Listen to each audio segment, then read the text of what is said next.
Hello and Jai Hind to all of you. कैसे हैं मेरे भाई? एक बार आप लोग बताइएगा कैसे हैं। उसके बाद हम अपनी क्लासेस स्टार्ट करते हैं। जैसा कि आप जानते हैं मेरे भाई, हर रोज़ हम 15 से 20 क्वेश्चन करते हैं। प्रीवियस ईयर जो भी क्वेश्चन आए हुए हैं उसकी हम बात करते हैं, उसके जो जो कॉन्सेप्ट लग रहे हैं उसकी हम बात करते हैं। तो आज उसी सीरीज़ में हम क्वेश्चन नंबर 16 से स्टार्ट करेंगे। कल की क्लास में हमने ऑलरेडी 15 क्वेश्चन डिस्कस कर चुके थे। क्या क्या उसमें कॉन्सेप्ट लगते हैं, कैसे यूज़ करना है, कैसे शॉर्ट मेथड यूज़ करना है, कहाँ पे आपको थोड़ा डिटेल करना पड़ेगा, सब कुछ हम डिस्कस किए थे।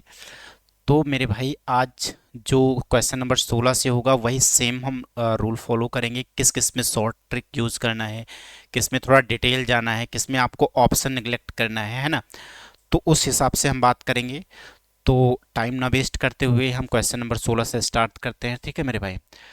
तो एक टास्क आपका ये होगा कि जब भी आपके स्क्रीन पे क्वेश्चन दिखे तो एक बार आप खुद से ट्राई करें। खुद का आप एक जो आपका मेथड हो उससे आप कोशिश करें कि उस तरह से कैसे होता है, क्योंकि जो मेथड हम बताते हैं जरूरी नहीं हो सकता आप उससे कोई शॉर्ट मेथड आपको आता हो उससे कर लें। क्योंकि डिपेंड ये करता है कि एक मेथड होता है वो सबके लिए बराबर नहीं होता है ना। जैसे कोई अगर एक मेथड पे ज़्यादा वर्क कर लेता है तो उसको वो ईजी लगने लगता है। जैसे कोई भी मेथड अगर हम ले लें, तो जैसे अगर हम उसको 10 से 12 बार एक ही क्वेश्चन को 10 से 12 बार उसी मेथड से करेंगे या 50 बार कर लेंगे, तो जो 10 से 12 बार करेगा और जो 50 बार वही मेथड यूज़ करेगा, कहीं ना कहीं जो 50 बार कर रहा है उसकी कैलकुलेशन फास्ट हो जाएगी, उसको वही अच्छा लगेगा।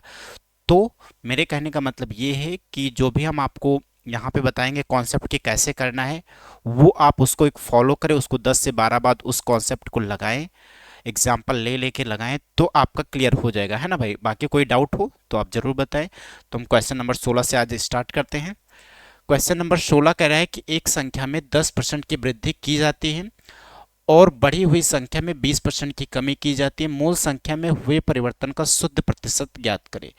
तो हम इसको हम फ्रैक्शन में लगाएंगे, तो परसेंटेज आपको फ्रैक्शन ऑलरेडी आता होगा है ना।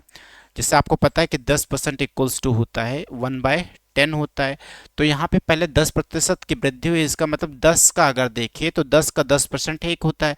कहने का मतलब कोई चीज़ अगर 10 की रही होगी तो अब वो हो जाएगी 11 की है ना।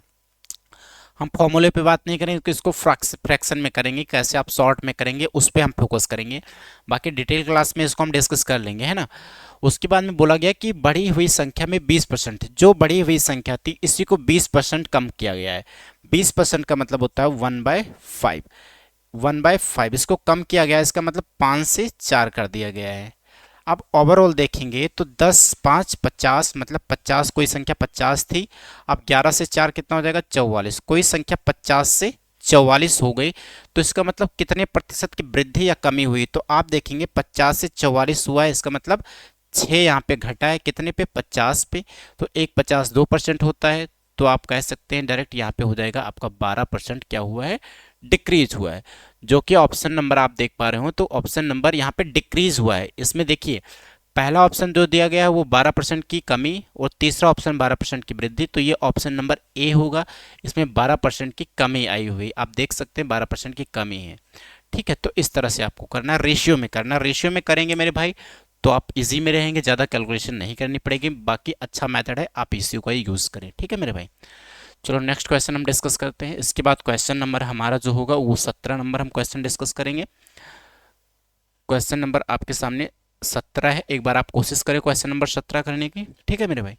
कहा है एक वस्तु के मूल्य में 30% की वृद्धि की जाती है और फिर 30% की कमी की जाती है वस्तु के अंकित मूल्य में। इसको हम ऑलरेडी बता चुके हैं, कल की क्लास में हम डिस्कस कर ही लिए थे कि कोई चीज़ जब x% बढ़ाई जाती है रेंडमली और उसी को x% घटा दी जाती है, तो इसका जो ओवरऑल आता है वो x² अपॉन 100% आता है।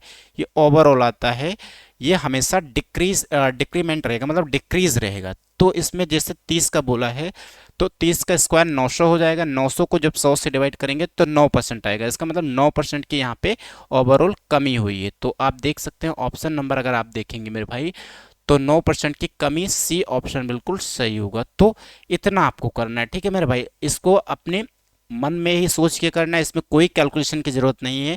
जब सेम चीज़ें बढ़ती हैं सेम चीज़ें घटती हैं तो इसका ओवरऑल देखेंगे तो ओवरऑल होता क्या है, x² अपॉन 100 होता है। अगर आप उसको रेशियो में करेंगे तो इसके जस्ट पहले जो क्वेश्चन नंबर हम 16 डिस्कस किए थे उस तरह रेशियो में हो जाएगा, बात वही रहेगी। ठीक है मेरे भाई, चलो क्वेश्चन नंबर हम 17 हो गया। क्वेश्चन नंबर 18 डिस्कस करते हैं। क्वेश्चन नंबर 18 में बोला गया है मेरे भाई कि 2021 में एक नगर के में जून माह में 30% लोगों का, जुलाई में 50% को और अगस्त में शेष में 20% लोगों को कोविड-19 के टीके लगाए गए। फिर भी 84,000 लोग टीकाकरण से वंचित रहे। नगर की जनसंख्या ज्ञात कीजिए। कोई दिक्कत नहीं है। आपको पता है कि कोई भी अगर जनसंख्या हम लेते, कोई भी चीज़ लेते, वो अपने आप में 100% होती है। कहने का मतलब कोई भी चीज़ चाहे वो छोटी हो चाहे वो बड़ी हो, चाहे इस पेन की बात करें तो ये भी अपने आप में 100% है, या इस बोर्ड की बात करें तो ये भी अपने आप में 100% है। इसका मतलब कोई छोटी से छोटी चीज़ भी 100% होती है अपने आप में, और कोई बड़ी से बड़ी चीज़ भी क्या होती है अपने आप में 100% होती है। तो मान लेते हैं कि 100% यहाँ पे जनसंख्या थी, उसमें से 2021 में जून में 30% लोगों ने टीकाकरण जो लगा उनको जून में लगा। कितने परसेंट लोग थे उसमें? 30%। उसके बाद में जुलाई में 50% लोगों को टीका लगा, 50% जुलाई में। अब आप देखेंगे तो टोटल तो यहाँ पे 100% थे, तो बचे कितने? तो आप कहेंगे 30 50 हो गया, 80 हो गया, बचे कितने? 20%। 20% यहाँ पे 20% लोग बच गए। अब ये जो 20% है एक्चुअली में जो बचे हुए लोगों की संख्या बता रहा है, कितना है वो? 84,000 है यहाँ पे। ठीक है, 84,000 है। आपको पता है टोटल 100% होता है ना, तो जब 20% 84,000 के है तो इसको अगर 100% बनाए, अगर इसमें 5 का मल्टीप्लाई कर दे तो ये 100% हो जाएगा, मतलब टोटल हो जाएगा। तो यहाँ जब 5 से मल्टीप्लाई कर रहे हैं तो 5 से मल्टीप्लाई यहाँ भी करना पड़ेगा। जब 5 से मल्टीप्लाई कराएंगे तो 5 का 4 20, 5 का 8 40, 2 42 हो जाएगा। इसका मतलब आएगा, इसमें क्या पूछा है? नगर में नगर की जनसंख्या ज्ञात कीजिए। ठीक है मेरे, 14 लोग टीकाकरण से वंचित हैं, शेष में से 20% लोग। ठीक है, अभी यहाँ पे क्या हुआ है?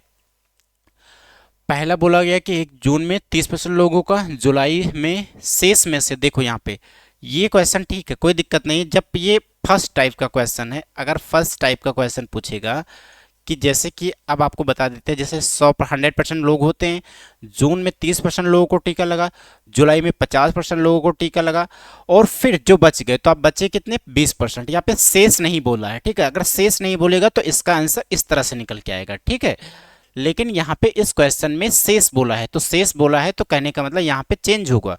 जैसे 30% जब निकल गए तो बचे कितना? 70% बचे। 70% 70% का 50% लोगों को टीका जुलाई में लगा, तो इसका जब 50% नाम निकालोगे तो 35 निकल के आएगा। 35 यूनिट, तो आप यूनिट में लिख लीजिए इसका। इसका हो जाएगा 30 और ये हो जाएगा 35।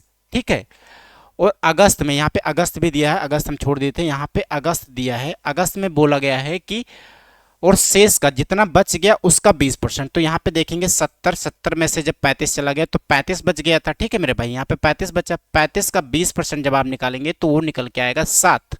यहाँ पे 35 का जब 20% निकालेंगे तो निकल के आएगा 7। 7 यूनिट को टीका लगा है अगस्त में, 35 यूनिट को टीका लगा है जुलाई में, और 30 यूनिट को लगा है जून में।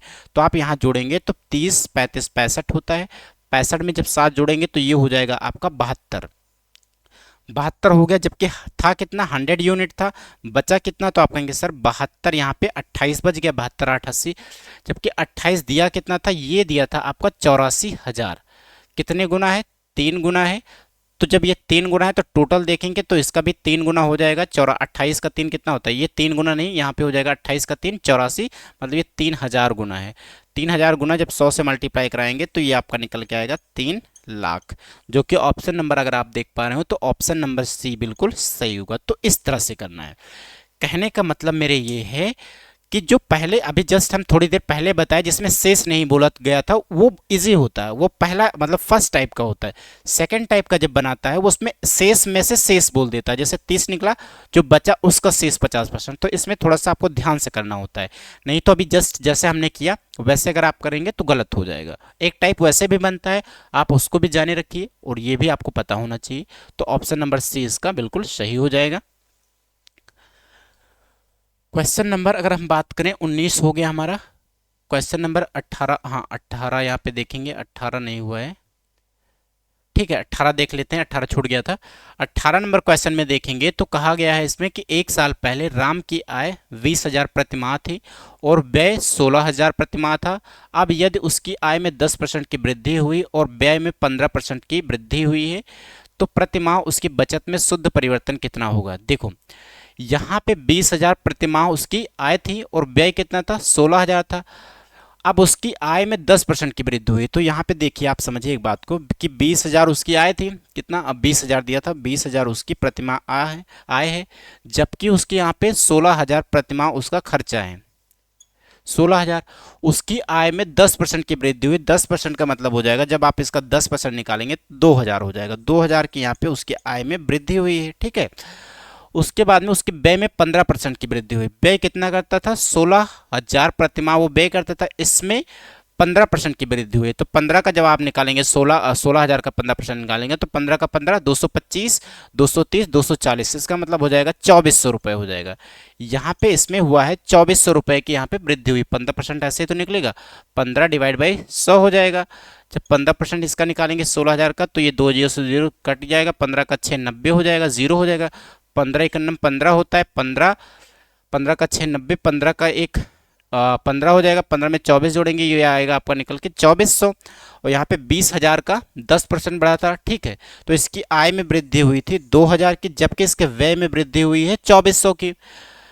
तो प्रतिमाह उसकी बचत में शुद्ध परिवर्तन कितना होगा। देखो अब यहाँ पे बचत कितना था, तो आप देखेंगे 16,000 था, तो यहाँ पे जो बचत हो रहा था मेरे भाई वो हो रहा था 4,000, क्योंकि 16,000 खर्चा करता है, टोटल उसकी आय 20,000 है, तो 4,000 यहाँ पे उसकी यहाँ पे बचत हो जाएगी ओवरऑल यहाँ पे।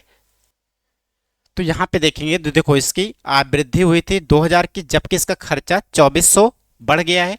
तो यहाँ पे जो बचत होगी वो 24, इन दोनों को इक्वल तो करने रहता है, जितनी आय बढ़ेगी उतना ही तो खर्चा बढ़ेगा। तो यहाँ पे 400 एक्स्ट्रा हो गया, इसका मतलब इसको बचत में 400 कम करना पड़ेगा, क्योंकि इसका खर्चा 2,400 हो गया, तो इसको बचत जितनी हो रही थी उसमें 400 कम होगा। तो इसमें पूछा गया था कि उसकी बचत में शुद्ध परिवर्तन, तो ये हो जाएगा आपका 400 रुपये की यहाँ पे कमी होगी, जो कि ऑप्शन नंबर सी बिल्कुल सही होगा।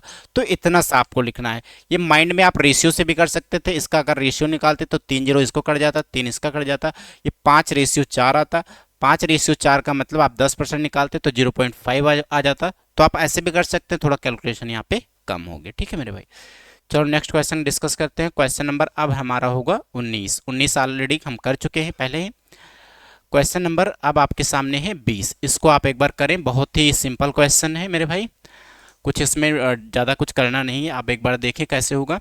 इसमें बोला गया है कि if 17% of 3630 equals to 35% of X, then what is the value of X. ये बोला गया, कहने का मतलब 17% किसका, 630 का 17%, तो 17% ठीक है, कोई दिक्कत नहीं है। ये इक्वल है 35% ऑफ एक्स, एक्स के 35% के इक्वल है। फिर क्या बोला गया, तो एक्स का मान क्या होगा, एक्स का मान पूछा है। तो जब x का मान यहाँ पूछा है तो कोई दिक्कत है नहीं, यहाँ पे आप देखेंगे तो यहाँ पे परसेंटेज से परसेंटेज कैंसिल आउट हो जाएगा, परसेंटेज काट सकते हैं, कोई दिक्कत नहीं है। 7 का 5 35, 7 का 5 35 हो जाएगा, 7 का 9 63 हो जाएगा, 5 का 1 18 हो जाएगा। 18 और 17 का जब मल्टीप्लाई होगा तो 17 का 17 289 होता है। 289 में जब आप 17 जोड़ेंगे तो ये 96 हो जाएगा, 306 हो जाएगा, जो कि ऑप्शन नंबर सी आप देख पा रहे होंगे बिल्कुल सही होगा। तो इस तरह से आपको करना है, बस इतना लिखना है। परसेंटेज से परसेंटेज काट सकते हैं, कोई दिक्कत नहीं, तो रेशियो से भी कर सकते थे इसको, है ना, कोई दिक्कत तो है नहीं। चलो इसके बाद जो हमारा क्वेश्चन होगा वो होगा 21 एक बार कोशिश करें आप। 21 नंबर क्वेश्चन में बोला है मेरे भाई कि एक पेंटिंग की कीमत में 14,000 रुपये से बढ़कर 18,200 हो जाता है, ठीक है, 1,40,000 से बढ़कर 1,82,000 रुपये हो गई। पेंटिंग कीमत में प्रतिशत वृद्धि कितनी हुई है ये आपको बताना है, वो भी परसेंटेज में बताना है। तो एक बात ये समझे कि जब भी ऐसे क्वेश्चन आते हैं तो आप इसको रेशियो में ले सकते हैं। कहने का मतलब जब भी आपसे परसेंटेज पूछ रहा है तो एक्चुअल में पैसा तो पूछ नहीं रहा है, ये बात आपको समझनी होगी कि जब भी आपको क्वेश्चन में रुपया दे रखा है, नीचे आपको परसेंटेज में पूछ रहा है, तो उसके कहने का मतलब क्वेश्चन का ये होता है कि एक्चुअल में वो आपसे रुपया नहीं पूछ रहा है। इसका मतलब जो रुपया दिया है उसका आप रेशियो ले सकते हैं, क्योंकि रुपया नीचे पूछा होता तब तो रेशियो नहीं ले पाते, क्योंकि फिर कन्वर्ट करना पड़ता है ना। तो यहाँ पे आप रेशियो ले सकते हैं। अब आप देखें कैसे रेशियो लिया जाएगा। रेशियो बहुत अच्छा मेथड होता है। तो जब आप रेशियो लेंगे तो यहाँ पे दिया गया था 1,40,000, 1,40,000 दिया था, कोई दिक्कत नहीं। 1,40,000 इसमें आएंगे जो आपके 4 जीरोस हो जाएंगे, 1,40,000। फिर जो हुआ था 18, 1,82,000 हो गया था। ठीक है मेरे भाई, 1,82,000।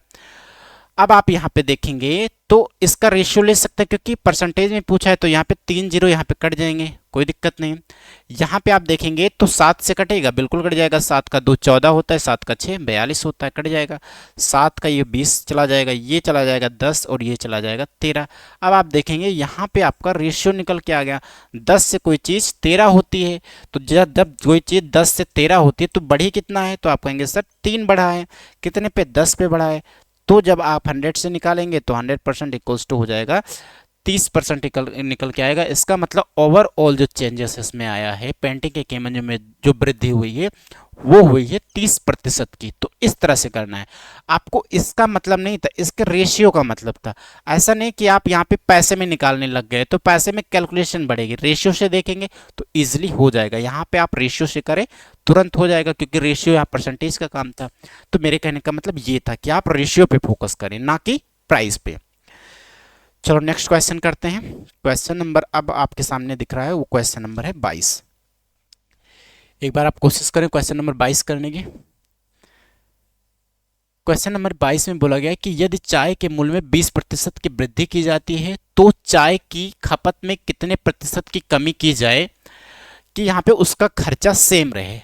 तो एक बात ये समझिए कि जैसे कि आप नॉर्मल, जैसे आपका घर होगा उसमें, जैसे कि आप पहले चाय लाते थे यहाँ पे, जो जैसे कि हम राइस की बात कर लेते हैं। पहले आप राइस मान लो लाते थे 5 kg, ठीक है। जैसे आप लाते थे 2500 रुपये पर kg राइस लाते थे, ठीक है। अब जो उसका प्राइस हो गया वो हो गया 3,000 रुपये पर kg, ठीक है। या आप 250 कर लीजिए, ये 300 कर लीजिए। जब उसका प्राइस जो बढ़ा है वो 250 से 300 हो गया है, तो आप जैसे कि यहाँ पे जो राइस का प्राइस हुआ है, अब यहाँ पे क्वांटिटी देखेंगे। क्वांटिटी का मतलब होता है कितना ला रहे थे, तो यहाँ पे लिख लीजिए क्वांटिटी। यहाँ पे जैसे कि पहले ला रहे थे आप 10 किलो, ठीक है। तो जब 10 किलो ला रहे थे तो 2500 रुपये पर kg था यहाँ पे। और जब 10 किलो ला रहे थे तो कितना हो जाएगा, 25 का 10 2500 हो जाएगा। इसका मतलब पहले आप खर्चा 2500 कर रहे थे, लेकिन हुआ क्या, कुछ दिन बाद राइस की कीमत 250 से होके 300 हो गई। आपको खर्चा 250 मतलब 2500 ही करना है। तो अब आप एक बार ये सोचिए कि खर्चा तो आपको उतना ही करना है, तो इसका मतलब यहाँ पे आपको जो क्वांटिटी थी, जो जितना केजी ला रहे हो, तो उसको घटाना पड़ेगा। क्योंकि जब एक चीज़ बढ़ रही है तो दूसरी चीज़ जब घटाएंगे तभी तो इक्वल आएगा। क्योंकि जो चीज़ें इक्वल में आ रही, बराबर में आ रही, वो तो कांस्टेंट है। अगर ये चीज़ें कांस्टेंट है तो इसको घटाना पड़ेगा। अब आप इतना कितना घटाएंगे कि ये इसका जो गुणा हो वो 2500 ही आए। तो इसको बोलते हैं कि जो रेशियो दिया होता है उसका हम रिवर्स कर देते हैं। कहने का मतलब अगर आप इसका रेशियो निकालेंगे तो 5 का 6, 5 रेशियो 6 आएगा। जब आपको क्वांटिटी की बात की जाए तो ये 6 रेशियो 5 हो जाएगी। अगर पहले आप 6 यूनिट खरीद रहे थे तो आप 5 यूनिट खरीदेंगे। तो अगर आप देखेंगे तो पहले 30, बाद में भी 30 का खर्चा हो रहा है, अब भी 30 का खर्चा हो रहा है, तो यहाँ पे कोई फर्क नहीं पड़ा है। कहने का मतलब ये होता है, ठीक है मेरे भाई। तो इस तरह से आपको समझना है, वही इसमें बोला गया था। अगर आप इतनी बात समझ पा रहे होंगे तो अब ये बहुत इजी हो गया। अगर उसके प्राइस में 20% की वृद्धि हुई है तो 20% का मतलब ये होता है कि 5 से उसकी कीमत 6 हो गई, तो अब घटाना कितना पड़ेगा, 6 से 5 करना पड़ेगा। 6 से 5 करना पड़ेगा, तो चाहे आप यहाँ लिख लीजिए 6 से 5। तो घटाया आपने कितना है, 6 से 1 आपने घटा दिया, कितने पे, 6 पे घटाया है। तो 1/6 कितना होता है, 16 सही 2/3% होता है। आप इसको फ्रैक्शन में याद कर लीजिए कि 1/6 कितना होता है, 1/5 कितना होता है। ये सब आपको याद रहेगा, तभी आप थोड़ा कैलकुलेशन फास्ट कर पाएंगे, ठीक है मेरे भाई। तो इस तरह से आपको करना है। अब हम क्वेश्चन नंबर आपके सामने जो होगा, अब हाँ, ये ऑप्शन नंबर बी बिल्कुल सही होगा। क्वेश्चन नंबर इसके बाद जो हमारा होगा वो है 23 नंबर क्वेश्चन।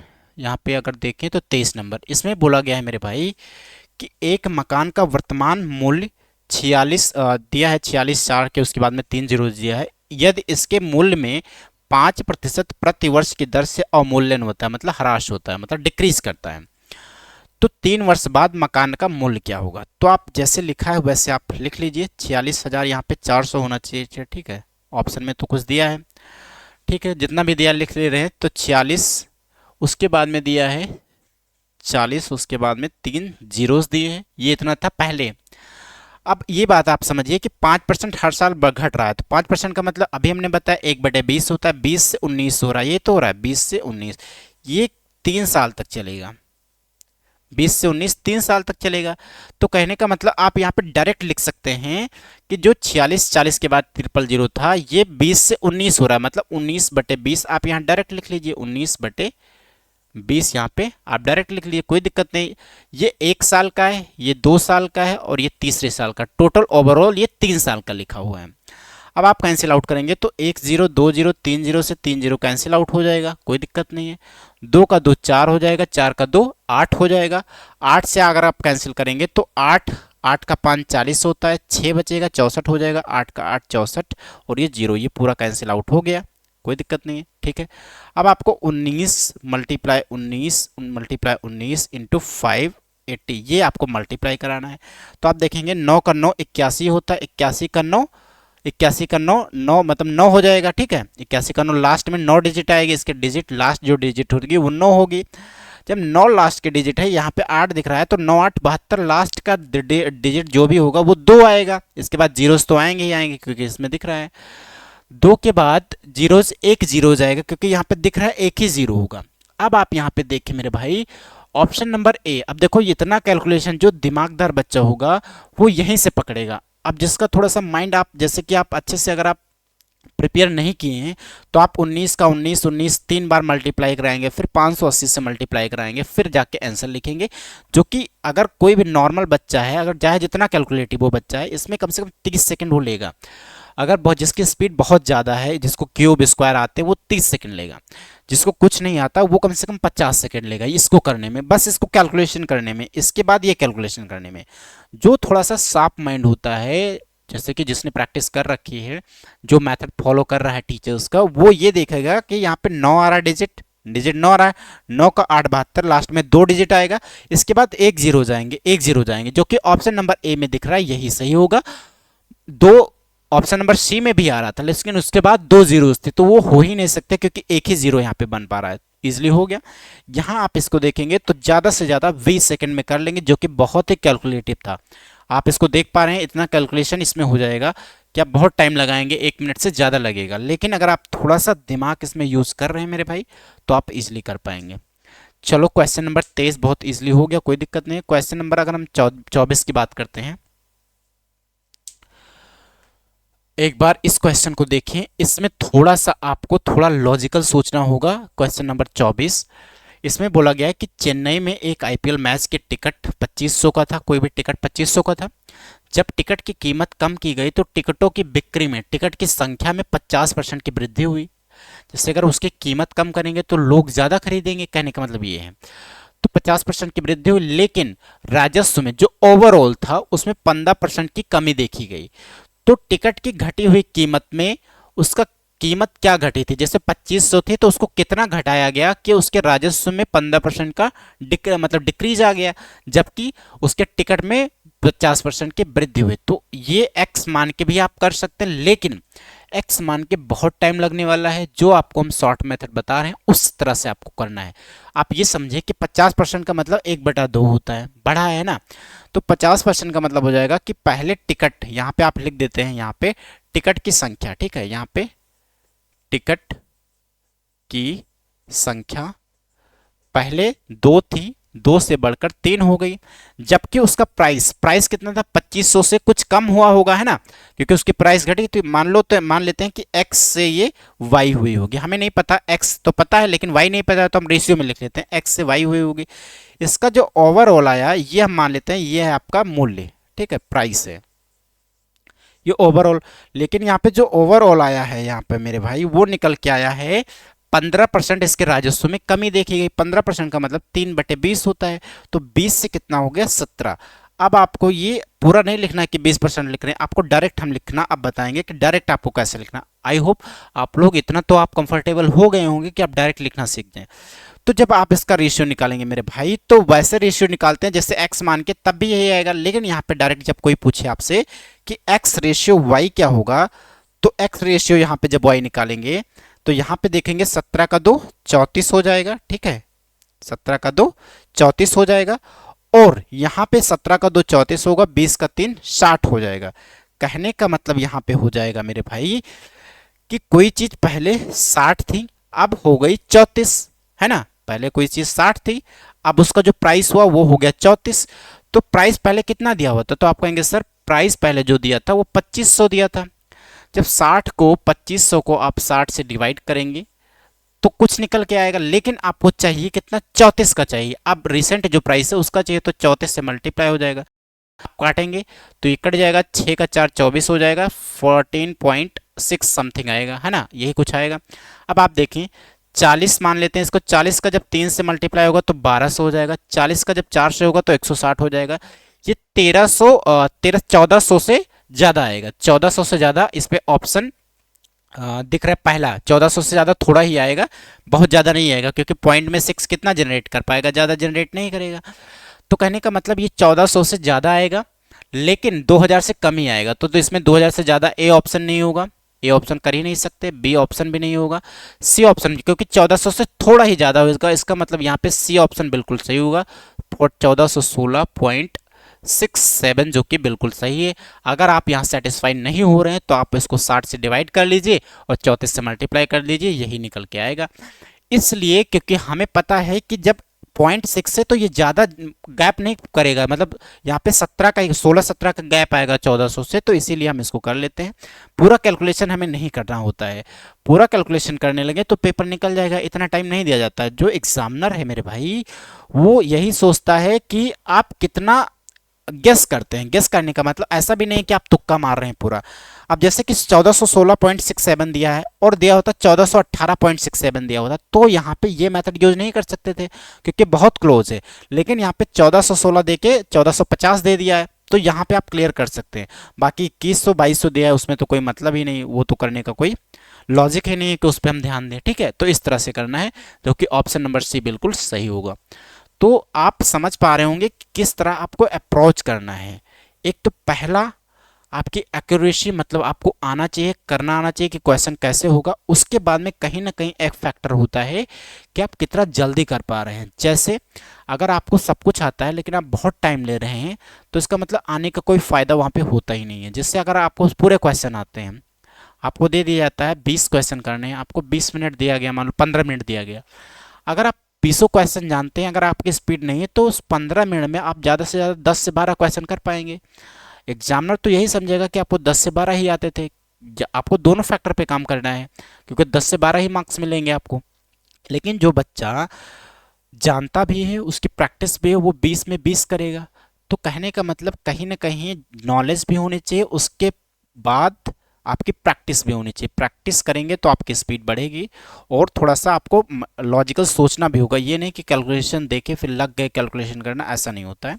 कैलकुलेशन हमेशा माइंड से की जाती है कि कैलकुलेशन कितने किसके अप्रॉक्स आ रहा है, ठीक है मेरे भाई। तो आप आगे समझेंगे जैसे जैसे आप क्लासेस अटेंड करते रहेंगे, आपको अप्रोच पता आएगा, मतलब पता चल जाएगा कैसे क्या अप्रोच लगता है, ठीक है मेरे भाई। आप यकीन मानिए जब आप पूरा प्रीवियस ईयर आप कर लेंगे, पूरा का पूरा जितने मैथ हम करवाएंगे भी क्वेश्चन आए हुए हैं, तो आपको एक कॉन्फिडेंस बिल्डअप हो जाएगा कि हाँ ऐसे ही हमें लॉजिक लगाना है, ठीक है। आपके सोचने की क्षमता बढ़ जाएगी। चलो हम ऐसे बात करते रहेंगे। नेक्स्ट तो क्वेश्चन नंबर हम 25 डिस्कस करते हैं। क्वेश्चन नंबर 24 हमारा हो गया। क्वेश्चन नंबर 25 आपके सामने दिख रहा है। क्वेश्चन नंबर 25 में बोला गया है कि जब एक ब्लूटूथ ईयरफोन की कीमत में 12% की वृद्धि की जाती है तो इसकी बिक्री की संख्या 20% कम हो जाती है, तो इसको राजस्व में पड़ने वाला शुद्ध प्रभाव क्या है। अभी जो हम जस्ट बताए थे 24 नंबर क्वेश्चन में, उसमें जब 24 नंबर क्वेश्चन में आप जैसे देखे थे उसी के पैटर्न का ये है, लेकिन वहाँ पे x रेशियो y बीच में गायब किया था। यहाँ पे आपका राजस्व पूछ रहा है।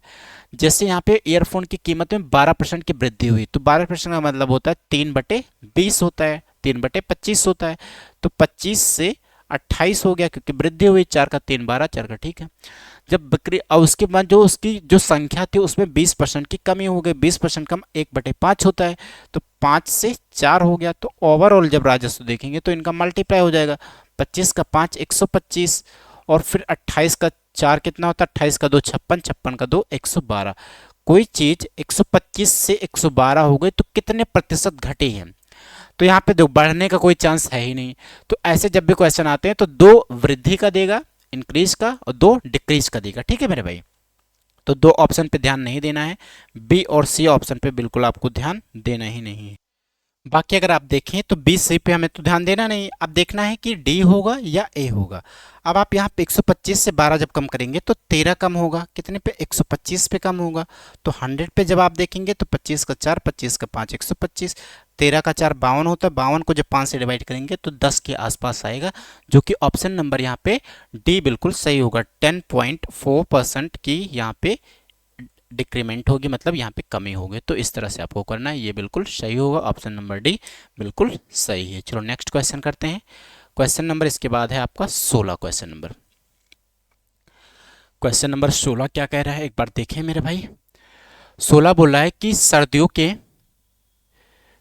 के दिनों के समय औसत तापमान 34 डिग्री होता है, रात में तापमान गिरकर 8 डिग्री हो जाता है, प्रतिशत कमी। तो बहुत सिंपल है, 34 था, रात में इसका जो तापमान होता है वो गिर के कितना आ जाता है, 8 हो जाता है। कितने प्रतिशत की कमी हो, तो रेशियो ले लीजिए, 17 से ये हो जाएगा आपका 4। 17 से 4 हुआ, इसका मतलब घटा कितना है, तो आप कहेंगे सर 13 घटा है, ओवर 17 पे घटा है। कितने प्रतिशत की यहाँ पे वृद्धि घटी हुई होगी, है ना। तो ये 26% तो होगा नहीं, क्योंकि 17 के तो 17, 13 तो 17 के पास है, तो 26% कुछ सोचने की जरूरत है ही नहीं। ए ऑप्शन कोई सोचने की जरूरत नहीं है, डी ऑप्शन कोई सोचने की जरूरत नहीं है। अगर आप देखेंगे तो बी और सी में आप सोच सकते हैं कि बी और सी ही होगा, ठीक है। तो इस तरह से आपको देखना है, ए और डी नहीं देखना है। आप देखेंगे तो यहाँ पर मल्टीप्लाई करा दीजिए, तो यहाँ पे हो जाएगा 1300, जब 17 से डिवाइड करेंगे। 17 का 7 119 होता है, ये आएगा। 17 का 7 119 होता है, तो इसका मतलब 7 से स्टार्ट होगा, जो कि ऑप्शन नंबर बी और सी में देखेंगे बी 7 से स्टार्ट होता है, जबकि डी 8 से स्टार्ट हो रहा है, तो बी ही ऑप्शन होगा। बाकी यहाँ से कैलकुलेशन करने की जरूरत नहीं है। तो ये आपको समझना है कि यहाँ कैलकुलेशन करके क्या ही करेंगे, क्योंकि हमें टारगेट करना है, क्वेश्चन सही करना है, ना कि हमें पूरा डिटेल सॉल्व करके वहाँ देना है। आपका रिटर्न एग्जाम तो हो नहीं रहा है कि आप उसको लिख लिख के सॉल्व करके पूरा मेथड दिखाना है, आपको से केवल न केवल वहाँ पे ऑप्शन सही करना है, आपका क्वेश्चन सही होना चाहिए, बस इतना आपको करना है वहाँ पे। तो आप 7 से स्टार्ट होगा, बाकी आप टिक करके आगे बढ़ जाइए। तो ये आपका मैथड होगा। अच्छा, क्वेश्चन नंबर उसके बाद में हम बात करते हैं क्वेश्चन नंबर 27 की। अब 27 नंबर क्वेश्चन में कह रहा है कि चीनी की कीमत में 5% की कमी आई, यदि कोई परिवार अपना खर्च चीनी पर पहले की तरह रखना चाहता है तो परिवार को चीनी, बहुत सिंपल है। अब यहाँ पे आपको हम डायरेक्ट बता देंगे कि डायरेक्ट इसमें क्या होता है। जैसे 5% का मतलब 1/20 होता है, कमी हुई है ना। यहाँ पे क्या हुआ है, कमी दिखाया गया है, तो 20 से कितना हो जाएगा 19, 19 पे एक घट गया, यहाँ पे आप डायरेक्ट लिखना सीखें। तो ये कितना हो जाएगा 19, तो नीचे आएगा, सब में दिख रहा है 19 का 5 95, ए ऑप्शन बिल्कुल सही हो जाएगा। यहाँ पे इतना आपको कमी करनी पड़ेगी, तो डायरेक्ट आपने लिखना सीखे, ठीक है। तो इसमें कोई हम डिस्कशन नहीं करेंगे, ये इजीली हो जाएगा। जिस क्वेश्चन में डिस्कशन करने लायक होगा वही हम करेंगे, क्योंकि ये रिपीट हो रहा है कई बार, ये क्वेश्चन 3 से 4 बार आ गया है, और ये मोस्ट इंपॉर्टेंट क्वेश्चन है, इसको आप ध्यान में रखें कि कैसे होगा, ठीक है। क्वेश्चन नंबर 28 उसके बाद में बोला गया क्वेश्चन नंबर 28 में कि 100 सेंटीमीटर लंबे बोर्ड का काट कर 86 सेंटीमीटर कर दिया जाए तो कितने प्रतिशत का हटा दिया गया। हम सिंपल 14% होगा, इसमें कोई हम डिस्कशन नहीं करेंगे। अगर कोई चीज़ 100 से 86 हो जाएगी तो हम निकालते तो 100 पे प्रतिशत निकालते हैं, तो 100 से कितना कम हुआ है, तो आप कहेंगे सर 14 कम हुआ है, तो 14/100 मल्टीप्लाई 100, 100 से 100 कट जाएगा तो 14% आएगा, जो कि ऑप्शन नंबर सी बिल्कुल सही होगा। तो इसमें हम कोई डिस्कशन नहीं करेंगे, है ना भाई। इसमें देखेंगे मेरे भाई, तो आप यहाँ पे देख पा रहे हो, तो यहाँ पे 14%, ये बिल्कुल सही होगा, 14%, कोई दिक्कत नहीं हुई होगी। चलो नेक्स्ट क्वेश्चन, क्वेश्चन नंबर हमारा जो है वो 29, क्वेश्चन नंबर 29 है। क्वेश्चन नंबर 29 में कहा गया है कि एक सरकारी कर्मी, वो सरकारी कर्मचारी है, अपनी आय का 76% खर्च कर देता है, यदि उसकी आय में 14% की वृद्धि और उसके खर्च में 10% की वृद्धि हो तो उसकी बचत वृद्धि प्रतिशत क्या है।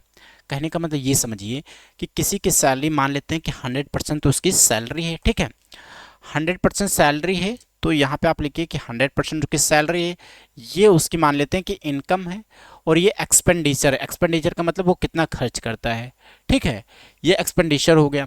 और यहाँ पे उसकी सेविंग हो जाएगी। तो बोला है कि उसकी आय जो थी, अपनी आय का 76% वो खर्च कर देता है, मतलब यहाँ पे 76% खर्च कर देता है। यहाँ पे खर्च लिख दीजिए, हिंदी में भी लिख लीजिए। यहाँ पे इसकी आय है और यहाँ पे इसकी बचत है, ठीक है भाई मेरे भाई। तो दोनों हम बात करेंगे, हिंदी इंग्लिश दोनों में लिखेंगे। तो आप यहाँ देखेंगे तो बचत कितना हुआ, 100 था, 100 यूनिट था, 76 उसने खर्च किया, तो बचा कितना, तो आप कहेंगे सर 34 बच गया। यहाँ पे बिल्कुल सही।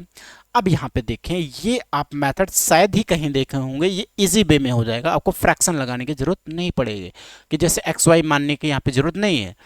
अब उस उन्होंने बोला है कि 14% की वृद्धि होती है उसकी आय में, तो 100 का 14 निकालेंगे तो इसका मतलब यहाँ पे 14 निकल के आएगा, 14 उसकी आय में वृद्धि हुई, ठीक है। और उसके खर्चे में 10 की वृद्धि हुई। खर्चा कितना होता था उसका, पहले होता था 76, 10% इसका निकालेंगे तो 7.6 हो जाएगा। अब एक बात ये समझें कि जितना सैलरी बढ़ी है उतना ही इधर भी रखना है, दोनों को बराबर रखना है, ठीक है। तभी तो जैसे 76 24 100 होता है, तो अब जब इधर 14 बढ़ा है तो इधर 7.6 बढ़ा है। अब पूछा है कि बचत में कितने प्रतिशत की वृद्धि होगी, तो यहाँ पे 14 है, यहाँ पर 7.6 है, तो इसको हम 14 बनाना है तो कितना जुड़ेगा, 7 का 6, 6 पॉइंट कितना जुड़ेगा, यहाँ पे 4 बढ़ेगा, 7 का 6 13 और 6 4 10, मतलब 14 हो जाएगा। मतलब 24 पे यहाँ आपको बढ़ाना पड़ेगा, बचत में 6.4 बढ़ाना पड़ेगा, ये कितना 100 पे। तो आप देखेंगे कितना प्रतिशत आएगा, बहुत नियर का मतलब क्लोज दिया है ऑप्शन, तो पूरा करना पड़ेगा, यहाँ पे पूरा कर लेते हैं। चाहे यहाँ पे देखें 8 का 3 24 हो जाएगा, 8 का 8 64 हो जाएगा, ये आपका निकल के आएगा 800। 800 को जब आप तीन से डिवाइड करेंगे तो 3 का 2 6 हो जाएगा, 20 हो जाएगा, 3 का 6 18, 26 पॉइंट आएगा, जो कि ऑप्शन में एक ही दिख रहा है, सी ऑप्शन बिल्कुल सही होगा। 26.67% बिल्कुल सही होगा, ऑप्शन नंबर सी बिल्कुल सही है। तो इस तरह से आपको करना है। ये आप मेथड आप कहीं शायद ही देखे होंगे, बुक वुक में तो ऐसा होता नहीं है। तो एक्चुअली में इस मेथड का आपको फॉलो करना है। जब एक्स वक्स मानने लग जाते हैं तो आप शायद बट्टा मतलब कर लेंगे, लेकिन टाइम लगेगा। बाकी इस पे आगे क्वेश्चन बहुत सारे होंगे, अभी तो परसेंटेज स्टार्ट ही हुआ है, 150 से 200 क्वेश्चन है, सारे डिस्कस करेंगे, उसमें 5 से 7 क्वेश्चन तो यही होंगे, तो आपका ये क्लियर हो जाएगा, कोई दिक्कत नहीं है। इसके बाद क्वेश्चन नंबर जो हमारा है वो क्वेश्चन नंबर 30 पे हम डिस्कशन करेंगे। क्वेश्चन नंबर यहाँ पे, अब आप एक बार 30 क्वेश्चन नंबर 30 देखें कि कैसे करना है क्वेश्चन नंबर 30।